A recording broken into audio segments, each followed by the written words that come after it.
At Evernorth Health Services, we believe costs shouldn't get in the way of life-changing care, and we're doing everything in our power to make it possible. Behavioral health solutions that also keep your projections at their best? It's possible. Pharmacy benefits that benefit your bottom line? It's possible.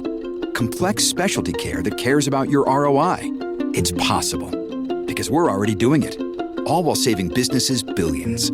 That's Wonder made possible. Learn more at evernorth.com/wonder. This episode is brought to you by La Quinta by Wyndham. Your work can take you all over the place, like Texas. You've never been, but it's going to be great because you're staying at La Quinta by Wyndham. Their free Bright Side breakfast will give you energy for the day ahead. And after, you can unwind using their free high-speed Wi-Fi. Tonight, La Quinta. Tomorrow, you shine. Book your stay today at lq.com. Welcome back to the Coming Clean podcast. I'm your host, Stephen Perkins. Today, we've got a great episode for you. As you know, we talk about solutions to our environmental challenges, level-headed, common sense solutions. And we've got a great guest who is helping pave the way for those solutions in Congress, Representative Brandon Williams. He represents New York's 22nd district. And he's the only nuclear engineer in Congress. So you know we're going to talk about nuclear, we're going to talk about energy, and we're going to talk about the environment in general and why conservatives should lead on it. Please enjoy this episode with Representative Williams. Welcome to Coming Clean, the podcast dedicated to common sense environmental dialogue, environmental optimism, and real environmental solutions. This show is proudly powered by Ørsted.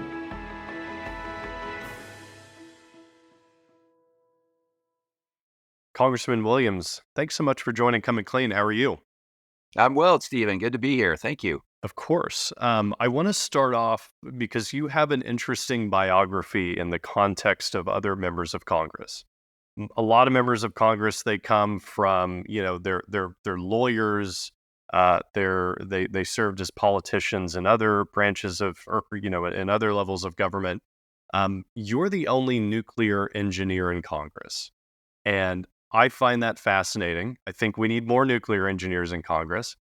Tell me about that. Tell me about your background and what led you to go from that career to saying, I need to represent the people of New York in the U.S. House. Well, Stephen, that's right. I mean, I have thousands of hours supervising the operation of nuclear power plants and qualified on two different designs as an officer on submarines. And so that's the context there. It's, I was very proud to do that. I was active duty for about 5 years, a little more than 5 years.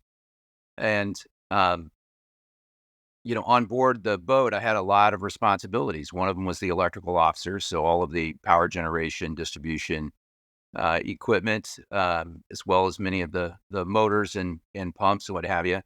I also was the battery officer on board. We obviously care a lot about backup power on a nuclear submarine. And from that, I went into a business career focused mostly on technology.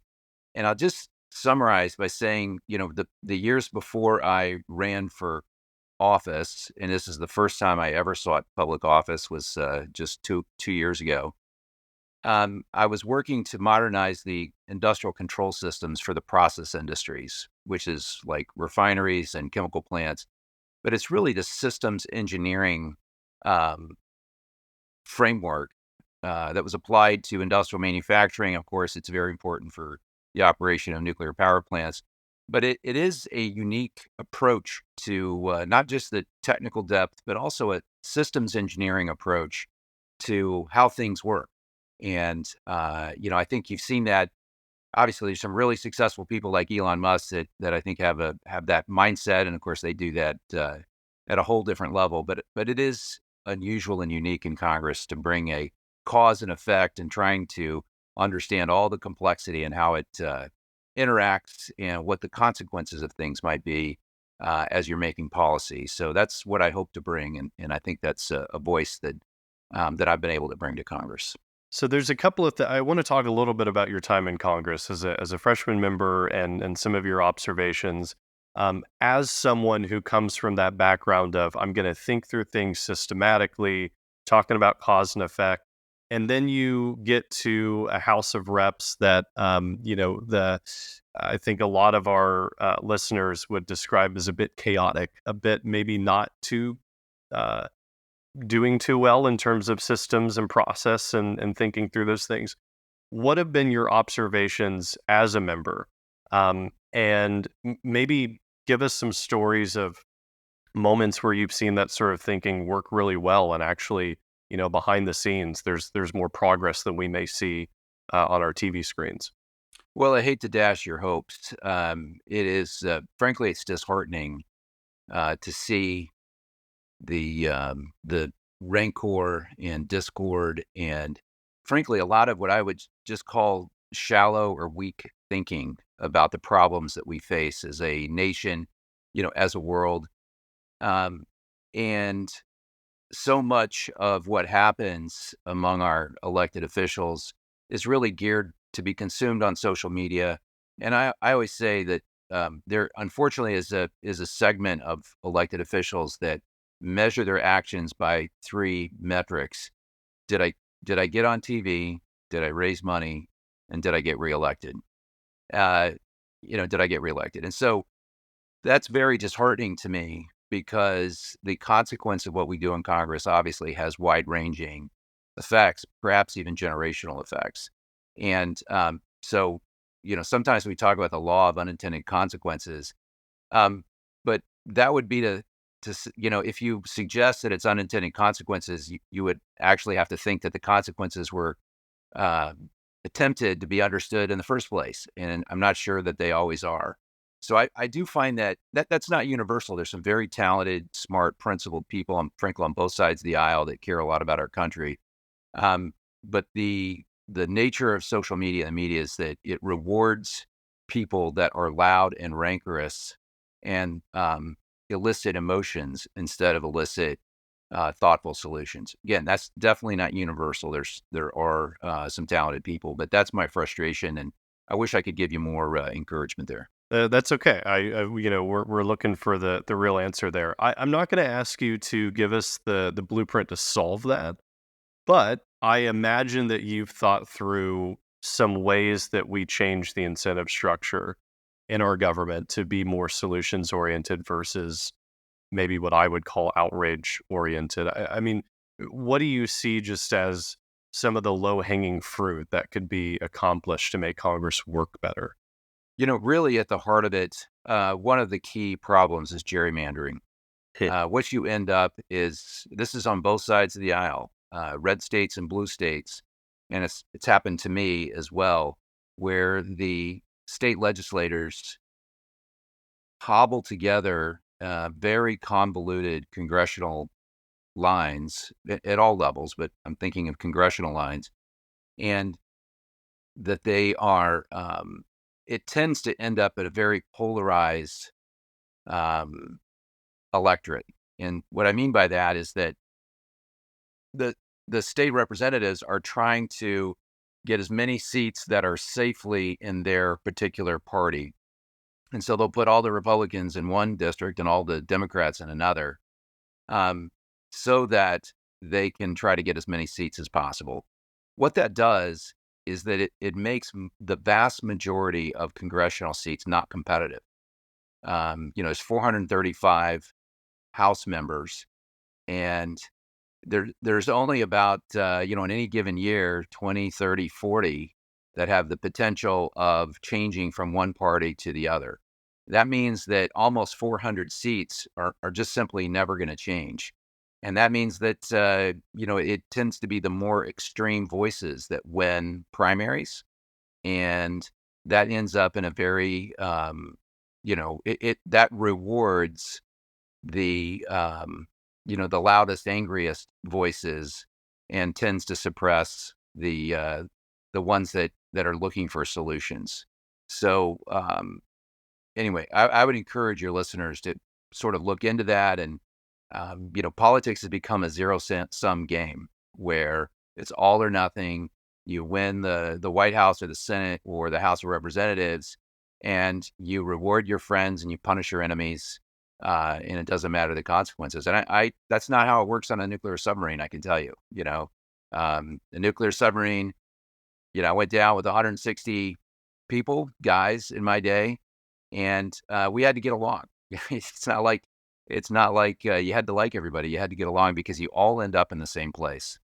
And and by the way, there's no easy way off submarines either. Right. So that's like our nation. We are in this together, and we're all going to arrive at the same destination, and we've got to figure out a way to to make it work for everyone. The solution isn't automatically being moderate or surrendering your position, um, but it's finding enough people that are committed to a a solution, even if it's not a perfect solution, but one that works for the vast majority of Americans. And that's not what we're doing right now. It's really more polarized in the extremes. For sure. And I think the members who are not getting as much attention or are focused on the work more than the rhetoric, it's a thankless job often. You have been a great leader in the House, and we certainly appreciate it as ACC. One of those areas that you've led on has been on the issue of climate and the environment. You co-authored an op-ed with our president, Chris Barnard, in The Hill, and you said strong conservative leadership is needed to solve our climate challenge. I have a few questions from it. I encourage people to read it. The first is, I think of when ACC was started 7 years ago, and having a Republican member of the House say climate or climate challenge was virtually unheard of. And so, why do you feel strongly that that we have climate challenges, and why do you feel strongly that conservatives should be at the forefront of leading that? Yeah, that's a great question. I appreciate it. It's This is what I think that I do best, which is this is a very complex, multidimensional challenge and question and problem to analyze. Energy touches virtually everything that we do in our, in our society, every part of the economy, every part of our lives. The same thing is true for the environment. We all want clean air, clean water, and a better future for our kids and a cleaner future for our kids. And so, um, there are so many things that come together for those. And the matrix that I use is that energy has to be reliable, resilient, affordable, and responsible. And by responsible, I really mean the least amount of total pollution possible from all sources. Affordable is so critical. 60+% of Americans live paycheck to paycheck. And when energy prices go up, it spills into everything, into food, into their filling up their car, heating their house where I live in upstate New York. And it's incredibly unfair to raise the cost of living of these people that are working extremely hard and living paycheck to paycheck. Reliable and resilient they sound the same, but they're not. You want the power always to be on. That's critical for everything that we do in our life. It's for hospitals, for factories, for our homes. And you want it to be able to also survive and endure in the face of adversity, right? Like a hurricane or a big winter storm or a solar flare or any of these kinds of events. You really want to have it be resilient. And so if you take it and look at each one, these are all trade-offs. What I think the environmental left really gets wrong is that it's an all or nothing, that you only have to focus on one of those four issues, and it makes a lot of really bad decisions. The government has to act wisely. It has to consider all of these different things and come up with the best solution. If you're familiar with, a technical concept called operational research, it's a optimization, maximization discipline, academic discipline. Artificial intelligence is very well suited to these optimization type problems. And we just have to be real about the cost of these of what we want, the reliability, the resilience, as well as the environmental impact. And we're just not doing that. We're maximizing one at the expense of all the others, and it is a disaster. And it's a disaster for all Americans, but particularly for the elderly that are on fixed income and for working people that are living paycheck to paycheck. As you can tell, Stephen, I'm pretty passionate about it. As you should. I mean, especially the point about energy, and one of the themes that often comes out of the environmental left is this idea of social justice or climate justice. In my view, the most socially just thing you can do is ensure that people have the energy to heat and cool their homes. It's to ensure that people have energy that doesn't disrupt the budget of their family and cause them to cut back in other areas. I mean, you have had cases where people have had to take on second jobs, cut back on their family grocery bill just to pay an energy bill. And I find that unconscionable in the richest country in the world that should have to happen. And I also agree with what you say about, the all or nothing approach, right? Wind and solar are great in the areas that they work in, but we should also be realistic about the fact that the components for solar panels are made by an adversary for the most part, and the minerals are mined in really unfortunate situations. They should be mined here. Solar or wind turbines, we have a bunch here in Texas where I am. When they're done and they're getting dumped, they're just getting dumped, right? They're not getting recycled. Those are actually hurting our earth. And so where you have limited emissions in terms of their operation, you do have other environmental impacts that oftentimes their advocates don't want to talk about. And so I agree with you. It's trade-offs. It's about what can give us a massive amount of reliable energy, and how can we reduce the environmental impact. So I think that's completely accurate. Stephen, if I may, I would just add that the environmental movement, I was born in 1967. The environmental movement has been enormously successful. We should celebrate the amazing, amazing work we've done on the environment in this country. Today, there's far cleaner air, far cleaner water. There are more trees. There are more parks. It is, it's more recycling. It's just such a great success story. And yet, there's the far left is really, I think, tried to brainwash us is that it's the end of the world any day now because we're so irresponsible instead of that we've come so far. And I think as conservatives, we need to seize upon that success and celebrate the success of the environmental movement and figure out responsible ways to continue those improvements in a way that doesn't impoverish the middle class, that doesn't have all these other geopolitical consequences, et cetera, and frankly doesn't ignore reality about who are the real polluters in the world. The real polluters in the world is not the United States by a long shot. It's China, increasingly it's India. It's mostly what's happening in Asia, and eventually, as economic things change in Africa, it will be that world as well. They all want energy abundance because they're emerging economies, and that requires a lot of energy. And they're going to burn the cheapest energy, and that's predominantly coal.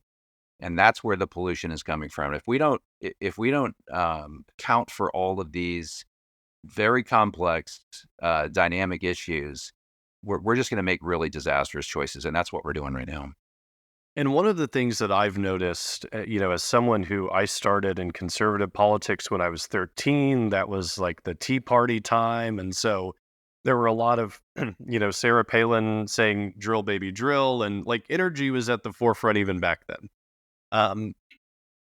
What I think, ACC has tried to fight back. Obviously, we fight back against the extreme environmental left. But on the right, we also fight back against this idea of we shouldn't engage with the left when it comes to climate or the environment or things like that. I can't think of any other issue that conservatives have ever said, let them go off and do their thing, right? Like we've always been willing to contribute to that debate. What are the conversations that you have with your colleagues? Maybe your colleagues who don't want to engage as much about the importance of being at the forefront of it. I think weaning weaning the Republican Party off the message of drill, baby, drill, I think is a really good first step. It, it's unnecessary. It's not We helpful, right? it's not helpful. It's unnecessary. We have tremendous innovation in responsibly extracting and processing hydrocarbons more than anywhere else in the world. We do it better, safer, cleaner than anyone else in the world. And that argument of drill, baby, drill really harkens back to the 70s and 80s in the wake of OPEC and in the wake of it's just a different era, and it's really out of Sure. step and out of place for today. If you ask young people what their number one or two issue is, the environment is right up there, and it's number one or number two. And just to ignore that, ignoring the will of the people, the sensitivity of the people, is a huge mistake, and not just politically. It's tone deaf, quite frankly. In the 21st century, there's so much energy innovation happening right now that we need to embrace. And frankly, just to say drill, baby, drills, it sounds backward Sure. in a time when have advanced nuclear, we're working on fusion, and we're exploring. There's a ton of innovation happening around renewables, that we should be promoting. So Yeah. it's a mistake. And I'll remind young people generally that's true. ACC also did some great polling on young conservatives, and even then, like people who identify as conservatives, environment is within their top issues. So that is accurate. Let's talk about my favorite topic, probably one of yours. Let's talk about nuclear. Let's dive in a little bit. For the past X number of decades, I don't really know what number to put on that, but there has been a fear, or a distrust among the public about nuclear, and we're really living in a incredible time for it. We talk about advanced nuclear making the footprint of nuclear facilities even smaller and their output even larger. It's sort of fascinating work. As you look at the context of when you were raised, where there was a big anti-nuclear sentiment in this country versus where we are today, and kind of what you're seeing in Congress, what is your general outlook on nuclear technology and our country's embrace of it? You're now seeing support for nuclear power on both sides of the aisle. In a weird twist, the Democrats have been very slow to embrace nuclear power in the last 10 years or so. And but that has changed. I was at the COP28 conference, the UN climate conference in Dubai back in December. And it was a bipartisan group of members of Congress that were there. And both sides of the aisle were speaking out in support of nuclear power. In fact, that conference was called the Nuclear COP. And that should be very optimistic. There were commitments made about increasing nuclear power, et cetera, et cetera. So I think there's a new era of embracing nuclear power that I'm excited about. We still have the issue of fear. There's just a lot of misunderstanding and misinformation out there about nuclear power. Like I said, I have thousands of hours supervising the operation of nuclear power plants. And frankly, on a submarine, you're in pretty close proximity. So, you and I are receiving more radiation right now sitting in our homes than I got working within 50 feet of a nuclear power plant. So the Navy has a astonishing success record and safety record with nuclear power. Currently, there's approximately 100 nuclear reactors that the Navy is running right this second in their fleet of submarines and aircraft carriers. and they have just a incredible safety and operation and safe operating record. And so the technology is very advanced. The science is almost 100 years old. The engineering of nuclear power is more than 70 years old. And today, with advanced supercomputers and the ability to do physics-based modeling, we can design and engineer safer power plants, nuclear power plants, than ever before by an order of magnitude. So, everything is ready for this nuclear renaissance. And I just invite people to educate yourself, to learn more, and particularly about radiation. The fear of radiation, frankly, in my estimation, is vastly overrated and overblown. But of course, I have the benefit of, frankly, a lot of education on that. Yeah, and when you're on a nuclear submarine, you're in the middle of the ocean, so it's got to be safe, right? And what's also Yeah, but it interesting, also we tie up the piers in the middle of right? in the middle of big cities like New York City and San Yep. Francisco during Fleet Week or San Diego. So we operate those in very close proximity to huge population centers, and we have for a long, long, long, long time. Well, I think that would surprise people too, is about how many, obviously you think about the big nuclear plants in this country, of which we need more. But there's also, we have branches at universities that have nuclear reactors on campus, and no one knows it. Our members have been surprised to learn that. They've gone and toured them, and we've been involved with other nuclear plant tours. We know pregnant women who have gone on a nuclear plant tour, and it's totally safe. And so I think just exposure to it more, not like, exposure to radiation, No, but not radiation exposure. I understand. yeah, exposure to the technology is helpful there. Let's talk about a few examples of things that may impact or have impacted nuclear in this country. The first and most recent is the recent Russian uranium ban by 2028. How do you imagine this is going to, well, I should say, how do you think the U.S. should or will approach building up our domestic supply of uranium? In the aftermath of the Cold War, particularly with some of the arms reduction treaties that were signed during the Clinton era, there was a strong movement to make a commercial option for the Russians to lower the number of their nuclear weapons and to give a market for their fissile material, right, for uranium and plutonium. And so, we agreed to buy that as a blended, fuel for our nuclear power plants. And they had such an abundance of it that it flooded the market and destroyed the domestic production of uranium and the enrichment of uranium in the United States. And again, this is the law of unintended consequences. All good intentions, but had a disastrous effect such that, and I don't remember the number, but it's like 60% of our current fuel is purchased from the Russians.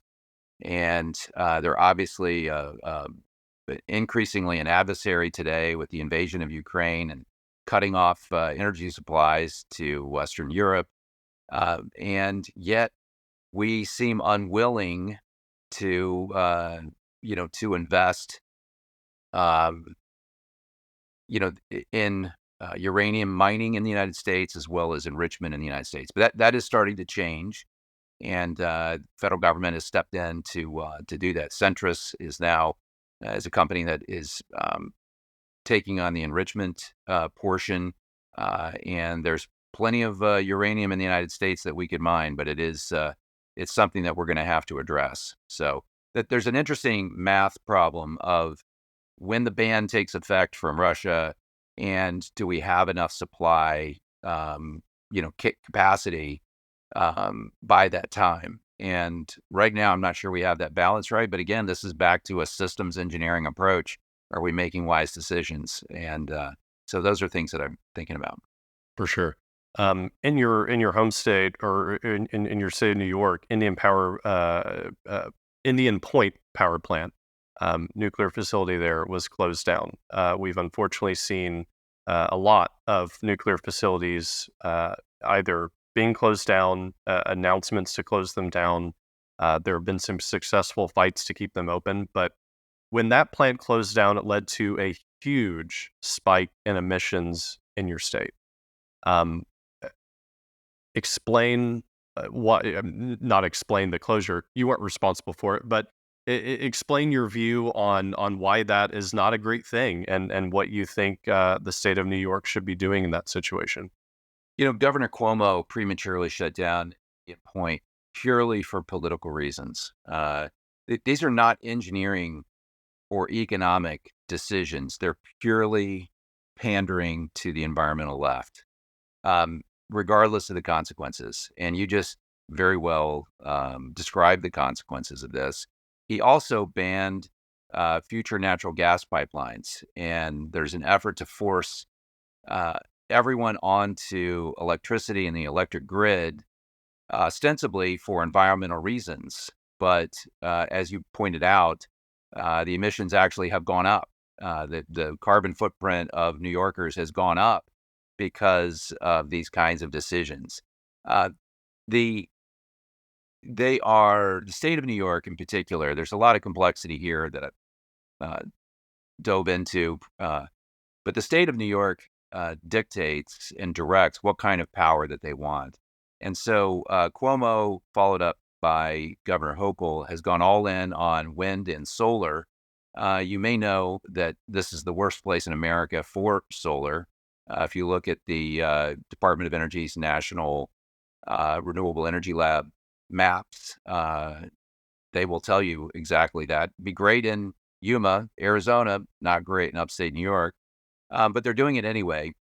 And renewables require energy storage to be a reliable and part of the grid, because it's intermittent, right? The wind doesn't always blow. And of course, I hope you know that the sun doesn't always shine. And so, the idea is that you store energy so that when there's a lapse, that you can release it from these batteries.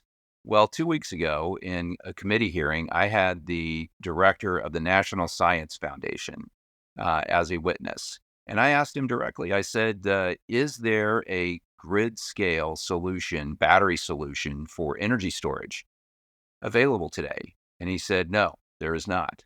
And I said, well, when do you expect a grid scale, economically viable, technically viable energy storage solution from batteries to be available? And he said, well, I hope within 10 years, or approximately within 10 years.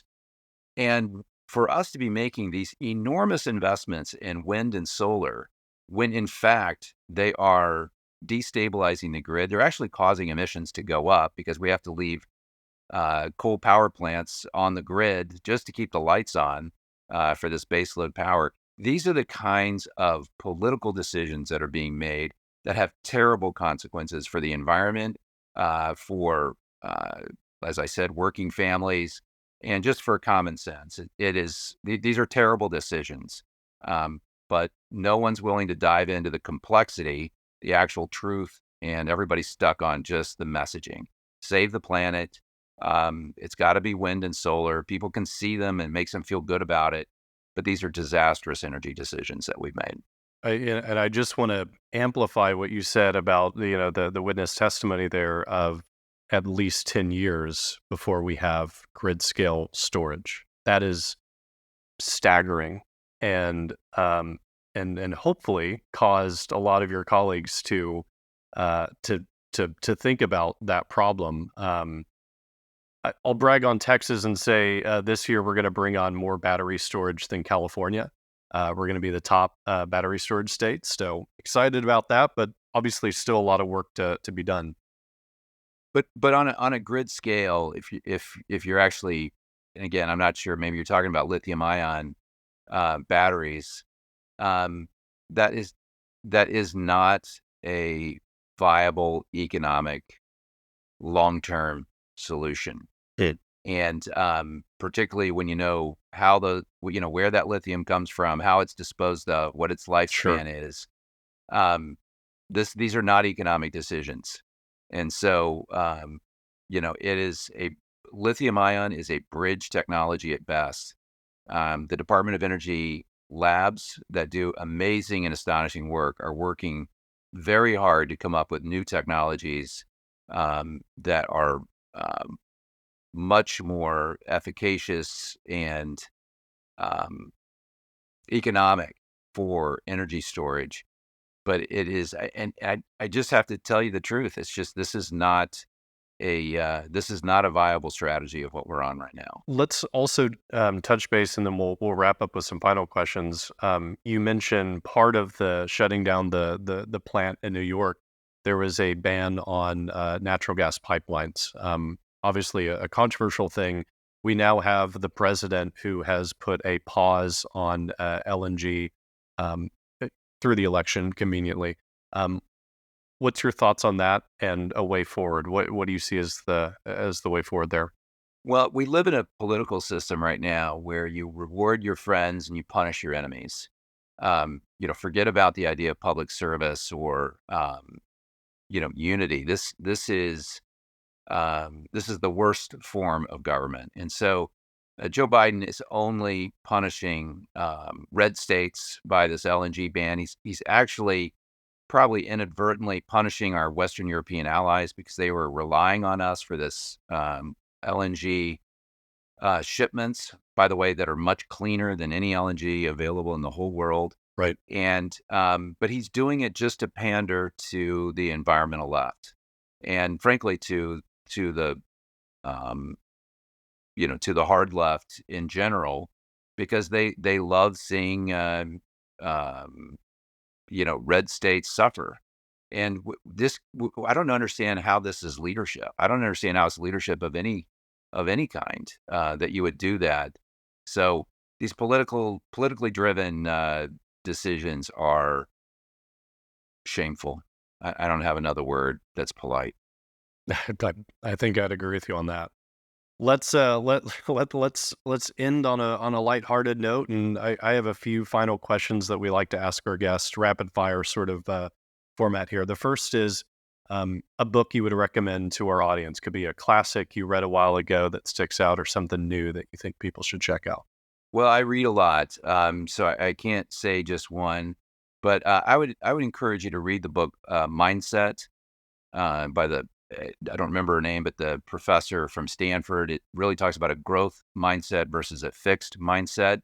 It's an excellent kind of framing of how you frame your life. Are you looking for opportunity or are you looking for limitations? Um, another one that I recommend all the time is called Loon Shots, Loon. Loon Shots is excellent about innovation. I think the puzzle of innovation is so hard, and so often it gets caught up in the politics of people. And I don't mean like elections. I just mean like the jockeying between people in an organization. Loon Shots is an excellent read. I've read it several times. And really, my all-time favorite book is The Lord of the Rings. I've read it probably more than 15 times, and it talks about principles of courage and friendship and loyalty and good versus evil, and I think those are things that we need today. Yeah. And so I draw from that imagery. We need heroes. We need to know the right and wrong, and to pursue those things. So I draw a lot of encouragement from that ever since I was probably in the seventh grade. And the book is better than the movie, right? Oh, yeah, it is. I mean, I enjoy the movies; they're Yeah, entertaining. But the books are timeless for me. So, of course. What's a favorite place in nature, or maybe a favorite national park of yours? wow, that's a good question. We really enjoyed being up in the San Juan Islands, which is north and west of Seattle and the Puget Sound. That's where I did my submarine duty. Yeah. Was in the Pacific Northwest, and if you've ever had the chance to, see orcas and dolphins and the tide pools and the starfish, and it is really striking and beautiful. The eagles and all different weather. So the San Juan Islands is a particularly, and the Gulf Islands going up into Canada are sort of the continuation of that. Incredible area up there. What are you most excited about in terms of what you're working on in Congress? Wow. This is, uh, I enjoy being a voice and lending my experience on nuclear power. It is the time is right. It's just, it's the moment in time, and we have to make good decisions. Just because the time is right doesn't mean that the right things will happen. Good. And so, I get to have, I think, a credible voice on our policy around bringing nuclear power into a whole new era with Gen 3 and Gen 4 reactors. And I'm very proud to get to do that. Anything outside of your work in Congress that you're most excited about at the moment? Well, that's very kind of you to ask. I am currently building raised beds for my wife. My wife and I have been married almost 32 years, and I promised these 3 years ago. So I'm way behind schedule, but it's literally out in my driveway right now, and found the materials using rough cut lumber to build these. And they're not simple things. 13 feet long, 4 foot wide, and 16 inches tall. And I really want to do it right so they last 10 or 15 years. And I have to build 6 of these, so it's no trivial thing. We live on a farm. But I think this might just save my sanity while I hopefully get a few hours outdoors this summer. Woodworking will help clear your mind. We'll let you get back to that. I'm just going to ask one final question, which is any sort of message or call to action for our audience, something that that they should keep in mind or that they should do after listening to this episode. Don't give in to simple answers and cliches. We face enormous complexity. These are complex issues. We live in a complex world, and the answers are on the other side of complexity. You have to weigh through and balance so many different things. It is how things work, meaning technologically work. It's how they work in the economy. It's how they work even in our political process. Don't give in to what the far left does. Save the planet, and climate deniers. The slogans have dumbed down the whole discussion that we're having, and we're making policy decisions based out of real ignorance. Embrace the complexity, because the costs of the Green New Deal are now becoming evident, particularly in New York State. National Grid just announced a record request to increase, to increase rates, and people are looking up and saying, "I can't afford this. I mean, I can't do this. How did this happen?" And it's a great opportunity to step up and speak out on conservative issues. Is that we're making bad decisions on energy. We need to do better. So embrace the complexity. The world's ready for it. Representative Williams, appreciate your work. Thank you so much for your leadership in Congress. And thank you for coming on the show today. Yes, sir. Happy to be here. Take care. Thank you again to Representative Williams for joining our show this week. If you liked what you heard, make sure to hit subscribe on your podcast app. Make sure to leave a review, give us a good rating, follow us on social media at ACC_national. And if you really liked what you heard, I don't know, maybe drop $1 or $2 or $5 or $10 or whatever you got over at acc.eco. Donate button on that page. We'd appreciate it. Until next episode, take care. And before we jump, the Coming Clean podcast is grateful to be powered by Ørsted, a wonderful company strengthening America's energy security with reliable and domestic clean energy. Through its integrated renewable energy solutions, Ørsted is creating American jobs, investing in American communities, and driving American innovation, all while preserving our country's natural habitats. A clean energy future truly connects us all, and Ørsted is helping lead the charge. To learn more, visit us.orsted.com.